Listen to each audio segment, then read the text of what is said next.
أعوذ بالله من الشيطان الرجيم. بسم الله الرحمن الرحيم. مثل الذين ينفقون أموالهم في سبيل الله كمثل حبة أنبتت سبع سنابل في كل سنبلة 100 حبة والله يضاعفه لمن يشاء والله واسع عليم. الذين ينفقون أموالهم في سبيل الله ثم لا يتبعون ما أنفقوا منا ولا أذى لهم أجرهم عند ربهم ولا خوف عليهم ولا هم يحزنون. قول معروف ومغفرة خير من صدقة يتبعها أذى والله غني حليم. يا أيها الذين آمنوا لا تبطلوا صدقاتكم بالمن والأذى كالذي ينفق ماله رئاء الناس ولا يؤمن بالله واليوم الآخر فمثله كمثل صفوان عليه تراب فأصابه وابل فتركه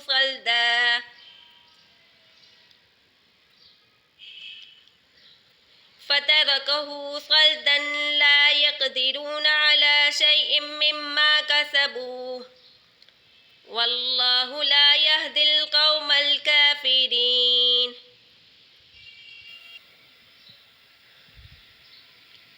ومثل الذين ينفقون أموالهم ابتغاء مرضات الله وتثبيتا من أنفسهم كمثل جنة بربوة أصابها وابل فأتت أكلها ضعفين فإن لم يصبها وابل فطل والله بما تعملون بصير. أيود أحدكم أن تكون له جنة من نخيل وأعناب تجري من تحتها الأنهار له فيها من كل الثمرات وأصابه الكبر وله ذرية ضعفاء فأصابها إعصار فيه نار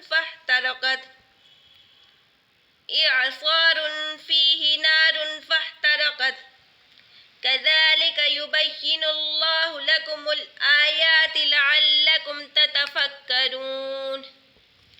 اچھا جی، اب ترجمہ کرتے ہیں. مثل الذین ينفقون، مثال ان لوگوں کی جو خرچ کرتے ہیں، اموالہم اپنے اموال، فی سبیل اللہ اللہ کی راہ میں، کمثل حبۃ انبتت ایسی ہیں جیسے ایک دانہ اس سے اگے، 7 سنابل 7 بالیں، کل سنبلۃ 100 حبہ ہر بالی میں 100 دانے، واللہ یضاعف لمن یشاء اور اللہ بڑھاتا ہے جس کے واسطے چاہے، واللہ واسع علیم اور اللہ بے شک نہایت بخشش کرنے والا ہے. الذین ينفقون اموالہم فی سبیل اللہ، جو لوگ خرچ کرتے ہیں اپنے مال اللہ کی راہ میں، ثم لا يتبعون ما انفقوا منا ولا اذى، پھر خرچ کرنے کے بعد نہ احسان کرتے ہیں اور نہ ستاتے ہیں، لہم اجرہم انہی کے لیے ہے ثواب ہے، عند ربہم اپنے رب کے یہاں، ولا خوف اور نہ ڈر ہے، علیہم ان پر، ولا هم یحزنون اور نہ وہ غمگین ہوں گے. قول معروف و مغفرۃ خیر من صدقۃ یتبعها اذى، جواب دینا نرم اور درگزر کرنا بہتر ہے اس خیرات سے جس کے پیچھے ہو ستانا۔ واللہ غنی حلیم، اور اللہ بے پرواہ ہے نہایت تحمل والا۔ یا ایھا الذین آمنوا، اے ایمان والو مت ضائع کرو، لا تبطلوا صدقاتکم، اپنی خیرات، بالمن والاذی، احسان رکھ کر اور تکلیف دے کر، کالذی ینفق، اس شخص کی طرح، مالہ رئاء الناس، جو خرچ کرتا ہے اپنے مال لوگوں کو دکھانے کے لیے، ولا یؤمن باللہ والیوم الآخر، اور یقین نہیں رکھتا اللہ پر اور قیامت کے دن پر، فمثلہ کمثل صفوان علیہ تراب فاصابہ وابل فترکہ صلدا، تو اس کی مثال ایسی ہے جیسے صاف پتھر، اس پر پڑی ہے کچھ مٹی، اس پر برسا اس پر زور کا میہ تو کر چھوڑا اس کو بالکل صاف۔ لا یقدرون علی شیء مما کسبوا، کچھ ہاتھ نہیں لگتا ایسوں کے ثواب اس چیز کا جو انہوں نے کمایا۔ واللہ لا یہدی القوم الکافرین، اور اللہ راہ نہیں دکھاتا سیدھی کافروں کو۔ مثل الذین ينفقون اموالهم ابتغاء مرضات اللہ، اور مثال اس کی جو خرچ کرتے ہیں اپنے مال اللہ کی خوشی حاصل کرنے کو، وتثبیتا من انفسہم، اور اپنے دلوں کو ثابت کر کر، کمثل جنۃ بربوۃ اصابها وابل فآتت اکلها ضعفین، ایسی ہے کہ ایک باغ ہے جو بلند زمین پر ہے اور اس پر پڑا زور کا میہ، تو لایا وہ باغ اپنا پھل دو چند۔ فإن لم يصبها وابل فطل، اور اگر نہ پڑا اس پر میہ تو پھوار ہی کافی ہیں۔ واللہ بما تعملون بصیر، اور اللہ پاک تمہارے کاموں کو خوب جانتا ہے۔ أَيَوَدُّ أَحَدُكُمْ أَن تَكُونَ لَهُ جَنَّةٌ مِّن نَخِيلٍ وَأَعْنَابٍ تَجْرِي مِن تَحْتِهَا الْأَنْهَارُ، کیا پسند آتا ہے تم میں سے کسی کو یہ کہ ہوئے اس کا ایک باغ کھجور کا اور انگور کا، وَأَعْنَابٍ تَجْرِي مِن تَحْتِهَا الْأَنْهَارُ، بہتی ہو اس کے نیچے نہریں، لَهُ فِيهَا مِن كُلِّ الثَّمَرَاتِ، اس کو اس باغ میں اور بھی سب طرح کا میوہ حاصل ہو، وَأَصَابَهُ الْكِبَرُ وَلَهُ ذُرِّيَّةٌ ضُعَفَاءُ، پھر آ گیا اس پر بڑھاپا اور اس کی اولاد ہے ضعیف، فَأَصَابَهَا إِعْصَارٌ فِيهِ نَارٌ فَاحْتَرَقَتْ، تب آ پڑا اس باغ پر ایک بگولا، فِيهِ نَارٌ جس میں آگ تھی، فَاحْتَرَقَتْ جس سے وہ باغ جل اٹھا۔ كَذَلِكَ يُبَيِّنُ اللَّهُ لَكُمُ الْآيَاتِ لَعَلَّكُمْ تَتَفَكَّرُونَ، یوں سمجھاتا ہے اللہ تم کو آیتیں تاکہ تم غور کرو۔ اچھا جی، معارف و مسائل کی بات کرتے ہیں۔ یہ سورہ بقرہ کا 36واں رکوع ہے، یہ آیت نمبر 261 سے شروع ہوتا ہے۔ اب سورہ بقرہ کے 5 رکوع باقی ہیں جن میں آخری رکوع میں تو کلیات ہیں اور اہم اصولی چیزوں کا بیان ہے۔ اس سے پہلے 4 رکوع ہیں، آیت نمبر 261 سے 283 تک کل 33 آیت ہیں جن میں مالیات سے متعلق خاص ہدایت اور ارشادات ہیں۔ نماز کے بعد ڈسکس کرتے ہیں۔ اچھا جی، تو ہم بات کر رہے تھے 23 آیتیں جن میں مالیات سے متعلق خاص ہدایت اور ارشادات ہیں۔ اگر آج پوری دنیا اس پر عامل ہو جائے تو معاشی نظام خود بخود مسئلہ حل ہو جائے۔ آج دنیا 400 بھٹک رہی ہے، کہیں سرمایہ کاری کا نظام ہے تو کہیں اس کا رد عمل اشتراکیت اور اجتماعیت کا نظام۔ ان نظاموں کے باہمی ٹکراؤ نے دنیا کو قتل و قتال اور جنگ و جدال کا جہنم بنا دیا ہے۔ آیات کی میں اسلام کے معاشی نظام کے پہلو کو بیان کیا ہے، اس کے 2 حصے، ٹھیک ہے۔ ایک یہ کہ زائد مال کو اللہ کی رضا کے لیے حاجت مند مفلس لوگوں پر خرچ کرنے کی تعلیم جس کو صدقہ خیرات کہا جاتا ہے۔ دوسرا، سود کے لین دین کو حرام قرار دے کر اس سے بچنے کی ہدایت۔ نمبر 2، یعنی پہلے 2 رکوع صدقہ خیرات کے فضائل اور اس کی ترغیب اور اس کے متعلقہ احکام پر مشتمل ہیں۔ آخری رکوع سودی کاروبار کی حرمت و ممانعت اور قرض ادھار کے جائز طریقوں کے بیان میں۔ جو آیت اوپر لکھی گئی اس میں اول اللہ کی راہ میں خرچ کرنے کے فضائل کا بیان کیا ہے، اس کے بعد ایسی شرائط جن کے ذریعے صدقہ خیرات اللہ کے ہاں قابل قبول اور موجب ثواب ہے۔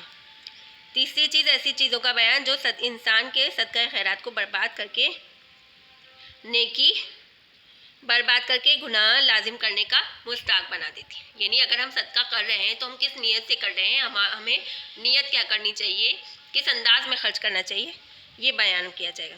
اس کے بعد 2 مثالیں بیان ہیں، اس میں نفقات و صدقات کی جو اللہ کے نزدیک مقبول ہوں گے، دوسرے اس میں نفقات و صدقات جو غیر مقبول اور فاسد ہیں۔ یہ 5 مضمون ہیں جو اس کے رکوع میں بیان ہے، ٹھیک ہے۔ یہ اس کا سمرائز کر کے بتایا ہے کہ اس رکوع کے اندر ایکچولی مینشن کیا ہے۔ پہلے جان لیں کہ قرآن نے اللہ کے راستے میں خرچ کرنے کو کہیں انفاق کا نام دیا، کہیں اطعام، کہیں صدقہ، کہیں اعطاء الزکاة۔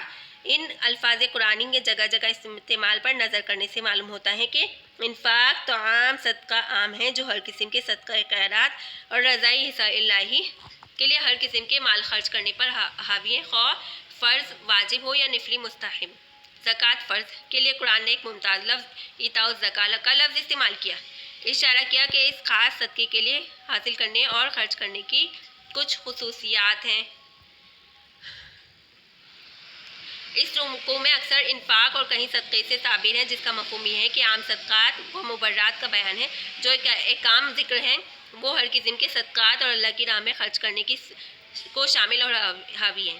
اب اس میں مثال بیان کی جا رہی ہے کہ اللہ کی راہ میں خرچ کرنے کی مثال کیسی ہے، صحیح ہے۔ جو لوگ اللہ کی راہ میں خرچ کرتے ہیں، یعنی حج میں جہاد، فقراء، مساکین، بیوہ، یتیموں پر بنیت اس امداد غیر عزیزوں دوستوں پر، ان کی مثال ایسی ہے جیسے کوئی شخص ایک دانہ گیہوں کا عمدہ زمین میں بوئے، ایک دانہ لیا زمین میں بو دیا، اس دانے سے گیہوں کا ایک پودا نکلا، ایک پودا اگایا جس سے 7 خوشے گیہوں کے پیدا ہوئے۔ خوشے جو ایک وہ ہوتا ہے نا، پورا گچا بڑا ہوا، اس کے اندر پورا فروٹ سے فل، اور ہر خوشے 100 دانے ہوں، یعنی ہر جو بالی ہے نا اس میں 100 دانے، جس کا نتیجہ کہ ایک دانے سے 700 دانے حاصل ہو گئے، صحیح ہے۔ مطلب اللہ کی راہ میں خرچ کرنے کا ثواب 1 سے لے کر 700 تک پہنچتا ہے۔ 1 پیسہ خرچ کرے تو 700 پیسوں کا ثواب حاصل ہو سکتا ہے۔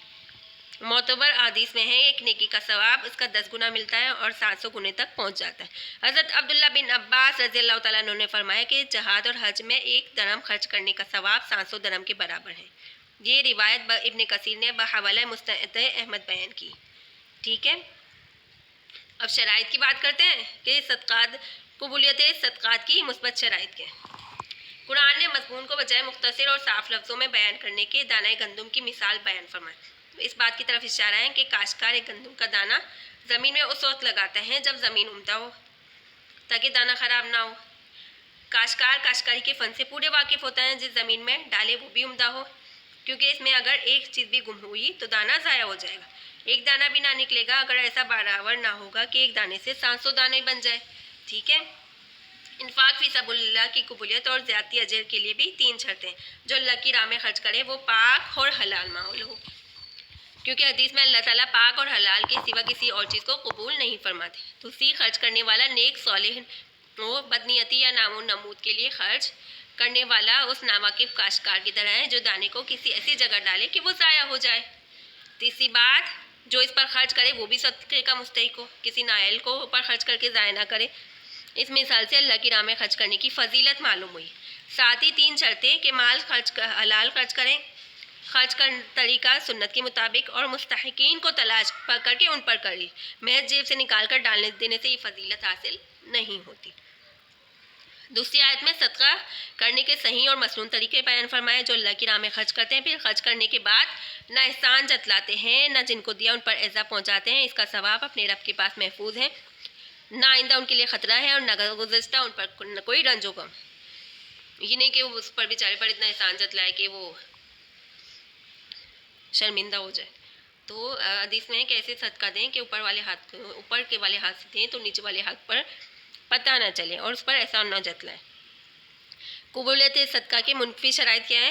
منفی 2 شرطیں ہیں، ایک یہ کہ احسان دے کر نہ جتلائے، دوسرا یہ کہ اس کو ذلیل و خوار نہ سمجھے، ایسا نہ برتاؤ نہ کرے جس میں اپنی حقارت اور ذلت محسوس کرے اور اس کو ایذا پہنچے۔ تیسری آیت قول معروف میں صدقہ خیرات کے اللہ کے نزدیک قبول ہونے کی 2 شرطیں مزید بیان کی، جن کا بیان پہلے آیت میں ہو چکا ہے۔ ایک یہ کہ مال اللہ کی راہ میں خرچ کر کے کسی پر احسان نہ کرے، دوسرا یہ کہ کسی کو دے اس کے ساتھ ایسا برتاؤ نہ کرے جس سے وہ اپنی ذلت یا حقارت محسوس کرے۔ وضاحت کے نادار یا معذوری کی حالت میں سائل کے جواب میں کوئی معقول اور مناسب عذر پیش کر دینا، اور سائل بدتمیزی سے غصہ دلائے تو اس سے درگزر کرنا 1000 درجہ بہتر ہے ایسی خیرات سے جس کے بعد اس کو ایزا پہنچائی جائے۔ اللہ پاک خود غنی و حلیم ہے، اس کے ساتھ کسی کی حاجت مال کی حاجت نہیں، جو خرچ کرتا ہے اپنے نفع کے لیے خرچ کرتا ہے۔ تو ایک عاقل انسان کو خرچ کرتے وقت اس کا لحاظ کرنا چاہیے کہ میرا کسی پر احسان نہیں، میں اپنے نفع کے لیے خرچ کر رہا ہوں، اور اگر ان لوگوں کی طرف سے ناشکری بھی محسوس کرے تو اخلاق الہیہ کے تابع ہو کر عفو و درگزر سے کام لے۔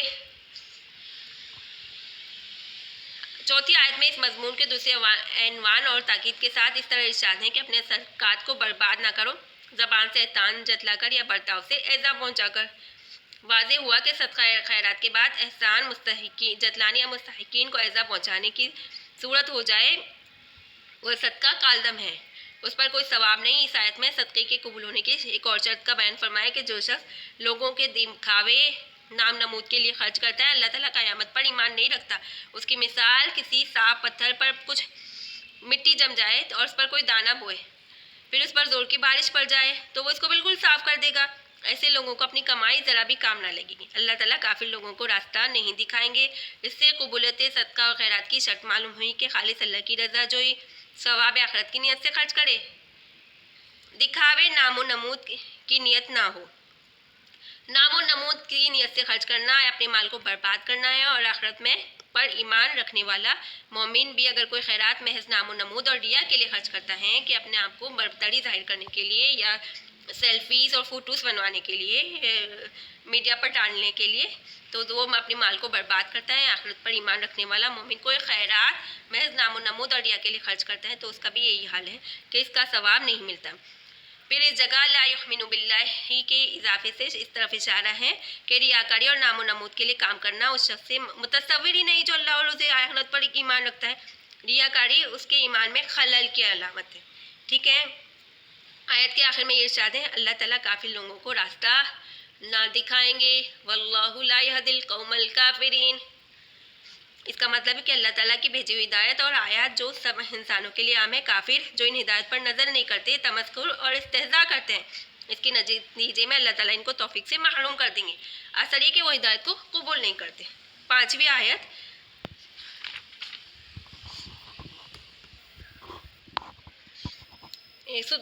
صدقہ مقبولہ اور انفاق مقبول کی ایک مثال کہ جو لوگ اپنے مال خالص اللہ کی رضا جوئی کی نیت سے خرچ کرتے ہیں، اپنے نفسوں میں پختگی پیدا کریں۔ ان کی مثال ایسی ہے جیسے کوئی باغ کسی ٹیلے پر ہو، اس پر زور کی بارش پڑے، پھر وہ اپنا پھل لایا تو چند، اگر ایسے زور کی بارش بھی نہ پڑے تو ہلکی پھواری ان کے لیے کافی ہیں، اور اللہ پاک کاموں سے خوب باخبر ہے۔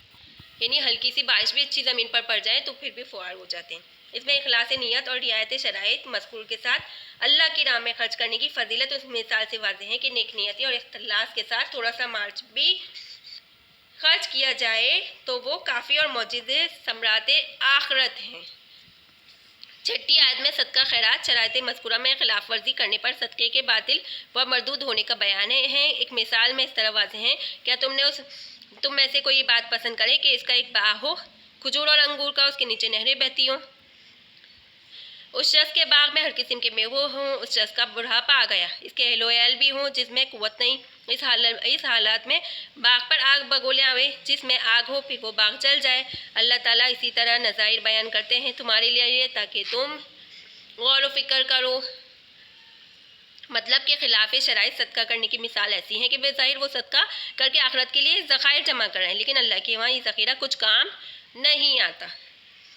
اس مثال میں جو چند قیدیں بنائی گئیں، اس کو بڑھاپا آ گیا، اس کی اولاد بھی ہوں، اولاد میں چھوٹے بچے جو ضعیف کمزور ہیں، ان قیدوں کا مقصد یہ ہے کہ جوانی کی حالت میں کسی کا باغ یا کھیتی جل جائے تو یہ امید ہو سکتی ہے کہ پھر لگا لوں گا، اور جو شخص کی اولاد نہ ہو، دوبارہ باغ لگانے کی امید بھی نہ ہو تو باغ جل جانے کے بعد بھی اس کو کوئی خاص فکر معاش کی نہیں ہوتی۔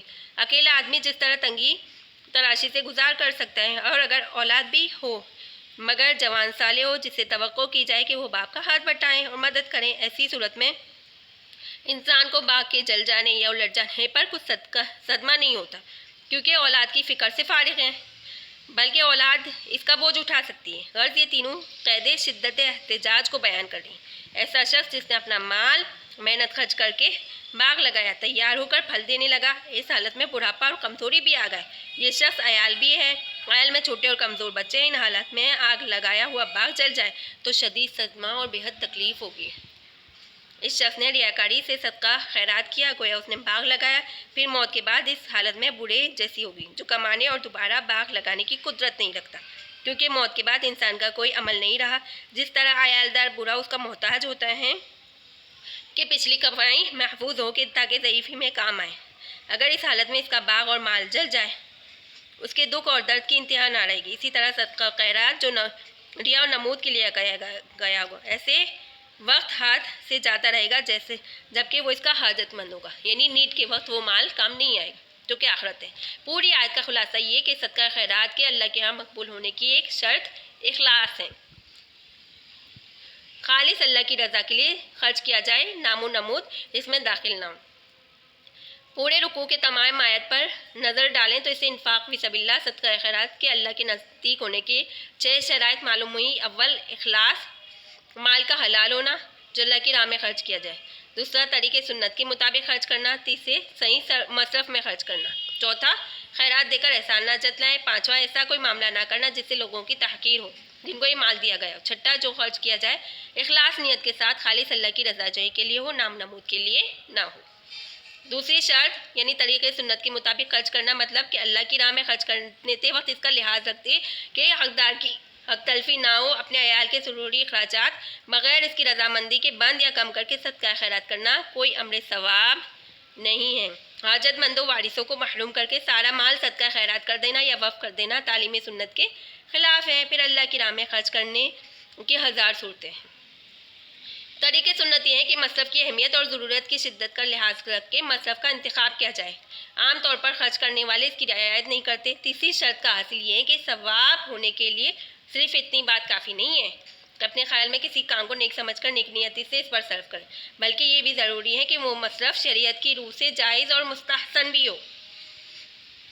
کوئی شخص ناجائز کھیل تماشوں کے لیے اپنی جائیداد وقف کر دے تو وہ بجائے ثواب کے عذاب کا مستحق ہوگا۔ یہی حال تمام ان کاموں کا ہے جو شریعت کی روح سے مستحسن نہیں ہیں۔ لہٰذا جب اپنے مال خرچ کریں تو علماء سے مشورہ کریں، ٹھیک ہے، اور اپنی ضروریات کا بھی خیال رکھا جائے، اپنے گھر والوں کے بھی ضروریات کا خیال رکھا جائے، اس کے بعد کریں۔ السلام علیکم ورحمۃ اللہ وبرکاتہ۔ اللہ پاک اس پڑھنے پڑھانے کی برکت سے گناہوں کی بخشش فرمائے، ہمارے لیے دین اور دنیا میں آسانی پیدا فرمائے، ہمارے وطن کی ترقی کرے، ہمارے والدین اور اساتذہ کے رتبات کو بڑھا دے، اور اللہ پاک ہمیں فتنوں سے بچائے۔ اس حال میں ہمیں ہمارا خاتمہ ہو کہ اللہ پاک ہم سے راضی ہو۔